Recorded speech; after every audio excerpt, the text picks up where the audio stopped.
So family support ఇటు అమ్మగారి కుటుంబం నుంచి కానివ్వండి, అత్తగారి కుటుంబం నుంచి ఫుల్ ఫ్యామిలీ సపోర్ట్‌తో అండ్ మీ తాతగారు, నాన్నగారి వాళ్ళ దాంతో మొత్తానికైతే కష్టం ఫలించింది, అవును. గెలిచారు. యాహ్! సో గెలిచిన తర్వాత పరిస్థితి ఏంటి? ఎమ్మెల్యేగా అయ్యారు. నియోజకవర్గంలో ఇప్పటి వరకు కూడా ఉన్న సమస్యలు మీరు గ్రహించిన సమస్యలేంటి? వాటికి ఏం చేయదలుచుకున్నారు అని? మెయిన్ అండి సమస్యలు ముందు నుంచి ఫస్ట్ నేను ప్రచారం చేసేటప్పుడు కూడా సమస్యలు నేను పట్టుకునే 2 సమస్యలండి. అంటే మిగతా సమస్యలు ఇల్లులు అవన్నీ కూడా పెన్షన్స్ అవన్నీ there government already process there regular. Government this thing there మాకేంటంటే అదే నారాయణపేట కొడంగల్ ఇది చేసుకోవాలి, ఇది సాధించుకోవాలి అనేది ఎక్కువ ఉండింది. So luckily we got our dream which we were dreaming and it's coming true also. మాకు ఏదైతే administrative sanction of almost 2,945 crores we got it for that project. So త్వరలో that is also going to begin. So that is the biggest thing for us right now. ఎందుకంటే we're extremely happy. మా రైతులు చాలా హ్యాపీగా ఉన్నారు, చాలా సంతోషంగా ఉన్నారు రైతులందరూ కూడా. ఎందుకంటే అక్కడ నీళ్ళు ఉండవండి అసలు. మీరు నారాయణపేటకి వస్తే నీళ్ళు అసలు it is a big task మాకు.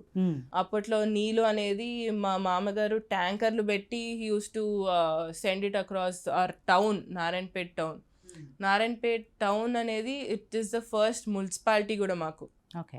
And it doesn't seem like first municipality. ఇప్పుడు మా అంటే బయట నుంచి it is very nice looking, but interiors you go into a municipality they are not very great. అయితే first what ever we thought water GO 69 we are happy and very very grateful to our ముఖ్యమంత్రి గారు రేవంత్ రెడ్డి గారు. దాంతో పాటు irrigation మంత్రి గారు ఉత్తమ్ కుమార్ రెడ్డి గారు కూడా వీఆర్ ఆల్ గ్రేట్ఫుల్. నారాయణపేట్ నియోజకవర్గ ప్రజలందరి తరపున కూడా వాళ్ళకి మళ్ళొకసారి చాలా చాలా థ్యాంక్ యూ. దీంతో పాటు నెక్స్ట్ అంశం వచ్చేసి మండలాలు కూడా అండి. 3 మండలాలు న్యూ మండలాలు కావాలని కోరుకుంటున్నారు. ఎందుకంటే దానికోసం కూడా చాలా రోజుల నుంచి వాళ్ళు పోరాటం చేస్తున్నారు. ఓకే. అది కూడా రిప్రజెంటేషన్ ఇవ్వడం జరిగింది. ముఖ్యమంత్రి గారు సానుకూలంగా స్పందించారు. Will see how it goes అని చెప్పారు. దాని తర్వాత కమింగ్ టు అవర్ మెయిన్ సమస్యలు, ఇప్పుడు టౌన్కి వస్తే అండి డ్రైనేజెస్ మెయిన్ ఇష్యూ మాకు. సో డ్రైనేజ్కి ఏమైనా చేద్దామనేది థాట్ ఒకటి ఉంది. దాని తర్వాత మిగతా ఇంటీరియర్స్ రోడ్స్ అండి. I want a road to every tanda of our constituency so that the connectivity increases మాకు. నాకు కొంచెం తాండా ప్రజల మీద కొంచెం ఏంటంటే ప్రేమ ఎక్కువ అనమాట. ఎందుకంటే the way they received me during my ప్రచారం is like I cannot forget it. So వాళ్ళ కోసం అని చెప్పి వాట్ ఎవర్ ఐఎమ్ డూయింగ్ ఆ కనెక్టివిటీ వాళ్ళకి అందించాలని చెప్పి సో ఆ రోడ్స్ అనేటివి కూడా చేసుకుంటూ వెళ్తాం. దాంతోపాటు మిగతా అన్నీ కూడా సంక్షేమ పథకాలు which government is giving all those are also on priority. And మెయిన్గా as doctor I'm coming forward కాబట్టి హెల్త్ అనేది హెల్త్ సెక్టర్ ఇంప్రూవ్ చేసుకోవడం అనేది is very important for us. ఎందుకంటే our district hospital is there in a position where we cannot take in the flow because we have less doctors. And every case is still being referred అనమాట. ప్రతి కేస్ని refer చేయడం జరుగుతుంది. So అది తగ్గించుకోవాలనేది health sector మీద ఎలా prioritise చేయాలి, health సెక్టర్ని ఎలా మంచిగా చేసుకోవాలనేది ప్రయారిటీలో ఉంటుంది. దాన్ని ఇంకా బెటర్గా చేసుకోవాలనే దీంట్లో ముందుకెళ్తామండి. సో ఆల్ సెక్టర్స్ ఒకటే కాదు, ఎడ్యుకేషన్ ప్రతి ఒక్కటండి. ఇప్పుడు ఎంప్లాయ్మెంట్ జనరేషన్ కానివ్వండి, ఇప్పుడు అన్ఎంప్లాయ్మెంట్ చాలా ఎక్కువ మా దగ్గర. ఆ అన్ఎంప్లాయ్మెంట్కి కూడా ఎంప్లాయ్మెంట్ జనరేషన్ ఎలా చేయాలి, ఒక కొత్త ఇండస్ట్రీస్ వస్తే ఎలా ఉంటుంది అనే ఆలోచనలో వెళ్తున్నాము. So hoping 1 by 1 we will go forward అండి. ఓకే.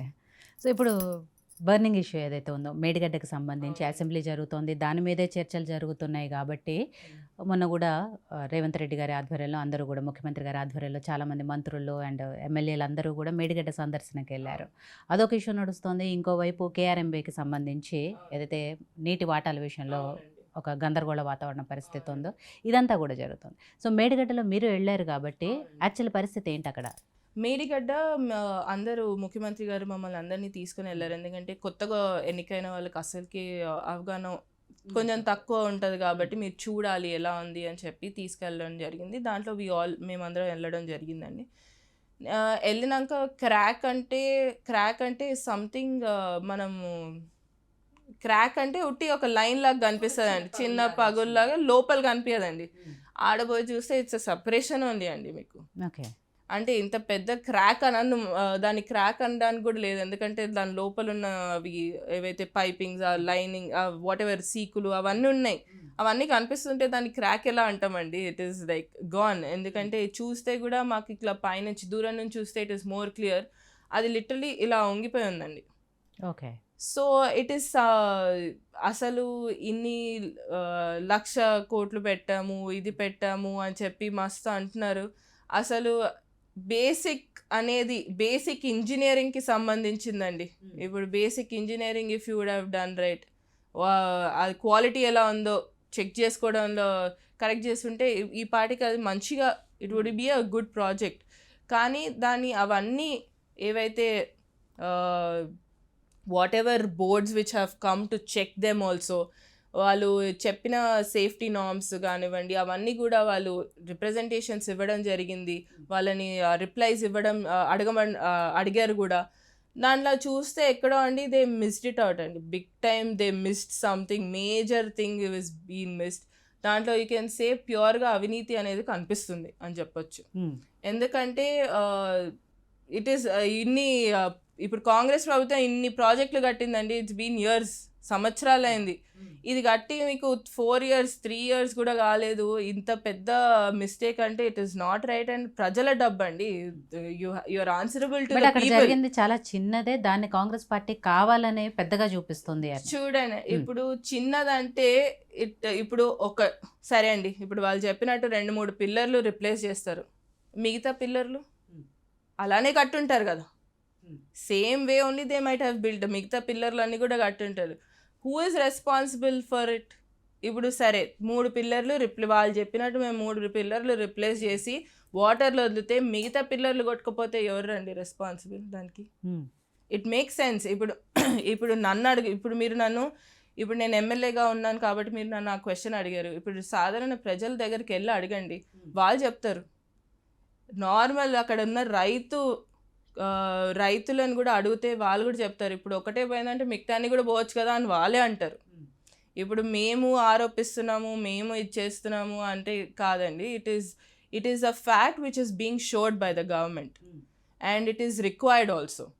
అండ్ కేఆర్ఎంబిది కూడా చాలా స్పష్టంగా ఉందండి. ఇప్పుడు ఏదైతే ప్రెజెంటేషన్ ఉత్తమ్ కుమార్ రెడ్డి గారు అసెంబ్లీలో ఇచ్చిన ప్రెజెంటేషన్లో కూడా ఆడ క్లియర్గా వాళ్ళ అధికారులే మేము ప్రాజెక్టులని ఇచ్చేస్తున్నాము, మీకు హ్యాండ్ ఓవర్ చేస్తున్నాము అని చెప్పి క్లియర్గా మెన్షన్ చేస్తున్నప్పుడు దాన్నే ఏంటంటే ఇప్పుడు ఇంగ్లీష్లో అండి నేను చెప్తాను, ఇప్పుడు ఇంగ్లీష్లో ఒక లైన్ ఉంటుంది, దానికి 100 రకాలు తీసుకోవచ్చు ఎవరైనా.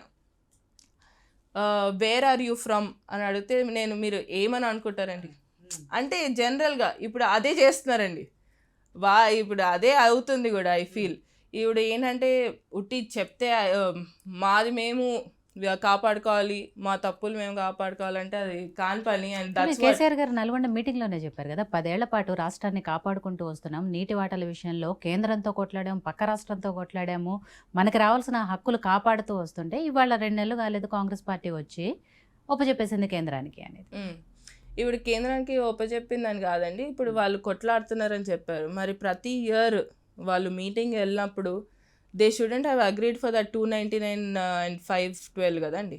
ఎవ్రీ ఇయర్ అగ్రీ చేసుకుంటూ వచ్చారు వాళ్ళు కూడా. ఇప్పుడు ఏదన్నా మాట్లాడితే మళ్ళీ మాకే చెప్తారు ఏంటంటే కాదు ఇది కాదు ఇలా అంటే ఇలా అని చూపిస్తారు. అది ఇట్ ఈస్ కామన్ అండి, ఇప్పుడు వాళ్ళు చూపించడం అలానే ఉంటుంది. కానీ as the government here, Congress government, జనాలకి స్పష్టంగా చూపిస్తున్నామండి. అక్కడ ఏమున్నాయో ఫ్యాక్ట్స్ అవే తెచ్చి ప్రజెంట్ చేస్తున్నాం. ఇప్పుడు ముందు నుంచి కూడా అన్నది ట్రాన్స్పరెంట్ గవర్నమెంట్గా ఉంటామని, అదే విధంగా మేము కూడా ప్రజెంట్ చేస్తున్నామండి. ఇప్పుడు 10 సంవత్సరాలుగా కాపాడుకొని వచ్చినప్పుడు ఇన్ని లక్షల కోట్ల అప్పులు ఉండకపోయేది మనకి. ఇప్పుడు ఒకవేళ ఇప్పుడు మేము అప్పులు చేసి అప్పులు చేసే వాళ్ళు చేస్తున్నారంటే ఇప్పుడు వాళ్ళు చేసిన అప్పులు మళ్ళీ రీపే చేసేది మేమే కదండి, పక్కన వాళ్ళు వచ్చి రీపే అయితే చేయరు. So that it makes a difference అండి. ఇప్పుడు మాట్లాడేది వాళ్ళకి విమర్శించేదానికి చాలా ఉంటాయి, but they should have been there. ఇప్పుడు ఇప్పుడు మీరు అన్నట్టు కేసీఆర్ గారు నల్గొండకి వెళ్ళినప్పుడు అసెంబ్లీకి వచ్చే మాట్లాడాల్సి ఉండే కదా. It would have been easier for both parties and everybody. అందరు కూడా చూసేవాళ్ళు కూడా, ప్రజలందరూ, తెలంగాణ ప్రజలందరూ కూడా చూసేవాళ్ళు కదండి.